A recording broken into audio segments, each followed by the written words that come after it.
இன்றைய தினம் சிறகடிக்க மாசி சீரியலை பார்த்தீங்கன்னா, மனோஜ் தன்னுடைய என்கேஜ்மெண்ட் மோதிரத்தை காணவில்லை என்று சொன்னதும் வீட்டில் உள்ள எல்லாரும் தேடுகிறார்கள். ஆனால் முத்து, நீ காலையில் இருந்து என்னென்ன செய்தாய் என்பதை ஒவ்வொன்றாக சொல் என கேட்கிறார். இதன்போது மனோஜ் தன்னுடைய பாக்கெட்டில் தான் என்கேஜ்மெண்ட் மோதிரத்தை வைத்ததை ஞாபகப்படுத்தி எடுக்கிறார். அதற்கு பிறகு பெண் வீட்டில் இருந்து என்கேஜ்மெண்ட் நல்லபடியாக நடந்து முடிந்தது. இதன்போது மனோஜ் என்கேஜ்மெண்ட் செய்தவர் விஜயா, முத்து மற்றும் மீனாவுக்கு பாஸ்போர்ட் எடுக்குமாறும் அமெரிக்காவை சுற்றி பார்க்க வேண்டும், எல்லாரும் வரணும் அப்படின்னு சொல்லியும் சொல்கிறார். இதனால் விஜயா மகிழ்ச்சியான உச்சத்தில் காணப்படுகிறார்.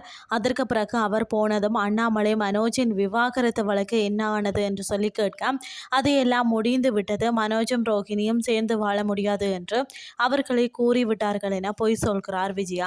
இதனை வீட்டில் உள்ள எல்லாருமே நம்பி விடுகிறார்கள். இதுதான் இன்றைய நாளுக்கான எபிசோட்.